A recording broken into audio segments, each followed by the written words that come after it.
Hi, welcome to Zona Mechanica. There is an MCQ on hoop stress. Figure at the margin indicates the weightage of the question, that is 1 mark. A thin cylinder of inner radius 500 mm and thickness 10 mm subjected to an internal pressure of 5 MPa. The question is, what is the average circumferential stress or hoop stress in MPa? Well, we have a well-known formula for hoop stress. Sigma H is equal to P into R by T, where P is the internal pressure, which is given as 5 MPa,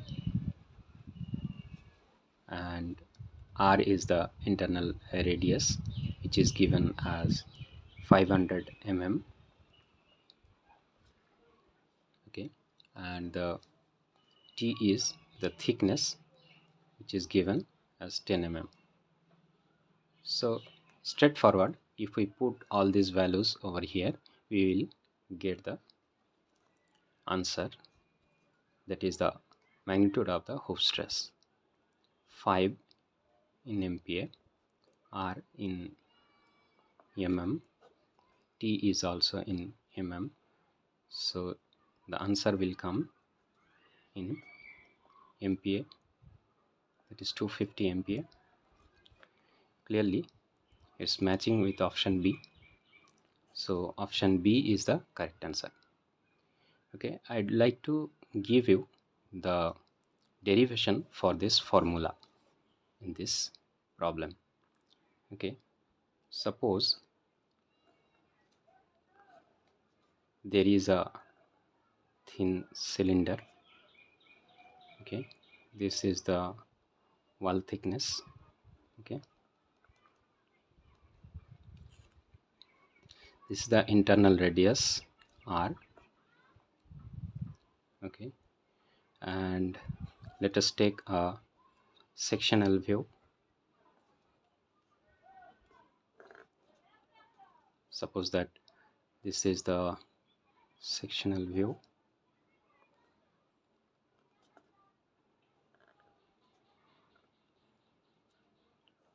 Okay, this is the wall thickness. Okay,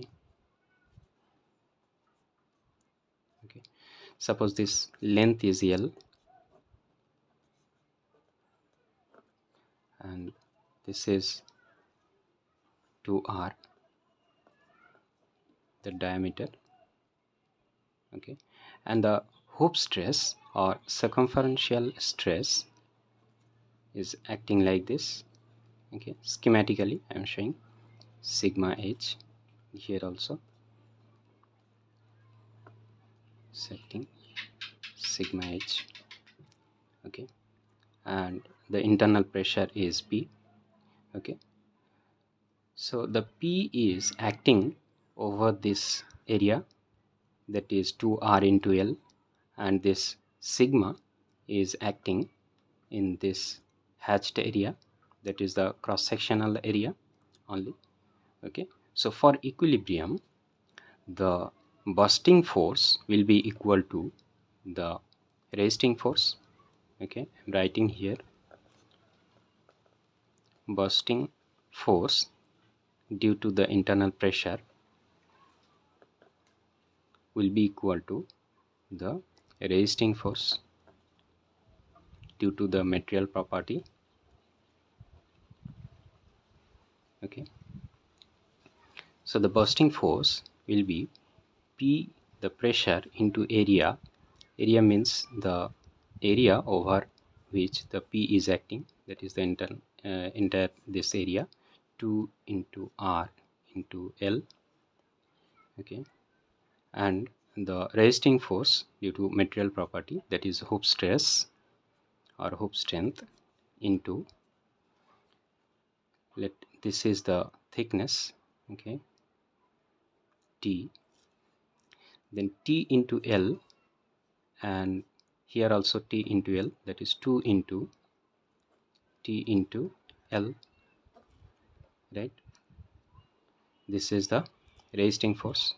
So from here clearly we can say 2 into P into R. Okay, 2 will get cancelled. So P into R is equal to sigma H into T, right? L will get cancelled. Okay, so sigma H is equal to P into R by T. Okay, this is the well-known Hope stress formula for a thin cylinder. Hope you understood the question. If you are enjoying, please share with your friends.